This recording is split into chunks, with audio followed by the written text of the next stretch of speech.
How to Eat to Live, Book 1, by the Most Honorable Elijah Muhammad. Chapter 17, The Food and Its Eater. Neither I nor you can thank Almighty God Allah in the person of Master Fard Muhammad enough for going after the very mainspring of life, that which everyone loves to keep as long as he possibly can. Even animals, beasts, insects, fowls of the air, and fish of the sea want to keep their lives.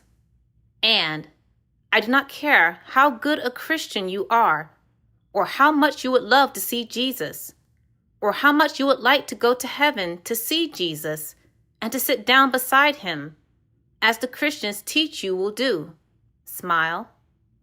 You never make any preparations to hurry to go out of this life to find another life. The very law of nature teaches us to hold on to this life and not let it go if we can help it. We only know of this life and not any other life. You strong Christians and lovers of life beyond the grave and life somewhere in the skies that you imagine, never prove to anyone that you would like to leave this life for that life by killing yourself or telling the doctor not to come to administer medicine or any aid that he can give you when death is approaching. Whenever death approaches, you want it to go back and let you stay. In view of that, the best thing to do is to try to preserve and keep this life that we have and know as long as we can, and go when we cannot stay here. The only way that we can have life, keep life, and prolong life is by what we eat and how often we eat it. This is the way of life. The Bible teaches us that God will prolong the lives of the righteous. But there is no God who can prolong our lives without checking on what we eat and how often we eat it. We must not be confused, I repeat, with the various advice offered to us from the modern-day food and medical scientists.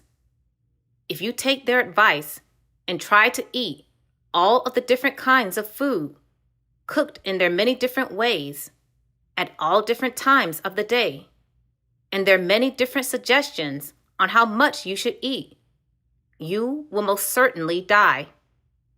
Brother and sisters, I repeat, it will most certainly kill you, with the exception of the Orthodox Jews' food, which is good.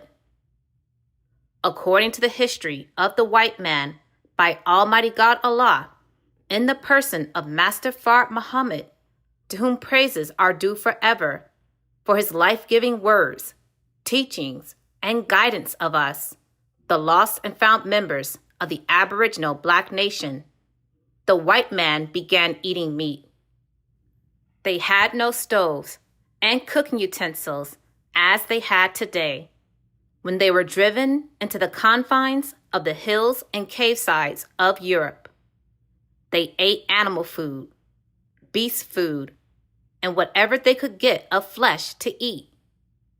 This race, with all of its modern scientific knowledge of how to grow food and receive the best food the earth produces, are still great flesh eaters. They have taught the world of man to eat as they eat. Their medical scientists have learned that meat hastens and destroys the life of man. But they practice eating the very worst meat, the poisonous and filthy swine, wild birds, wild fowl of any kind, and even reptiles, and teach man to eat it.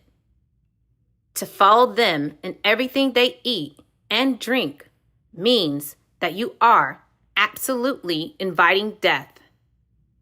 Even to seafood, they drag out in their nets the very scavengers of the water and advise you to eat it because they eat it.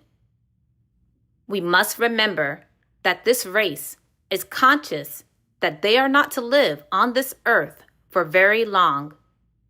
Therefore, eating poisonous food and drink, and eating 3 and 4 times a day, will take you along with them very fast. This is the secret knowledge of the death that they caused us to suffer through foods. The poor, blind, deaf, and dumb, lost and found so-called Negro will eat and drink anything he sees his white master eat and drink. But I want you to stop doing this ignorant thing and eat the right food that you will find in this book. And eat only once a day. I do not care what kind of work you are doing. Eat only one good meal a day.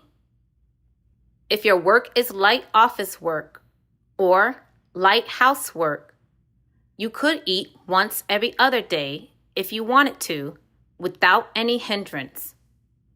Once you get used to it, your stomach will only ask for a meal at the time that you have trained it to eat.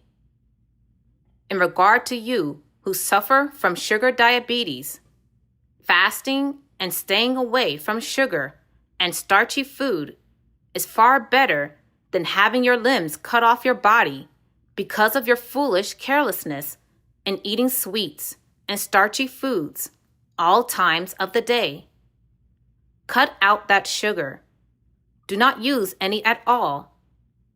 Use honey, but not the whole bottle full at one time. If you have too much sugar in your blood, be careful not to eat any sugar of any kind until you get it out. Some doctors will tell you that you have low sugar, but just tell them that you will have high life in you. Do not eat any potatoes, beans, and bread. Eat vegetables. You may eat chicken if it is raised away from filth. There are poultry raisers who raise chickens in clean places and give them good food, such as corn, oats, and other little grains that are not harmful to the chicken or to us. They also give them bread and milk. You do not have to fear eating chickens like these. But if you can do without eating any kind of flesh, that is fine. Whole milk that is clear of TB germs is best for us to drink. But if we cannot get whole milk, we can drink the milk that the dairies have, but we should boil it at a certain temperature in order to kill that probable germ. Drink plenty of milk and eat butter instead of so much of this artificial butter made of vegetable fat, and you will have better health.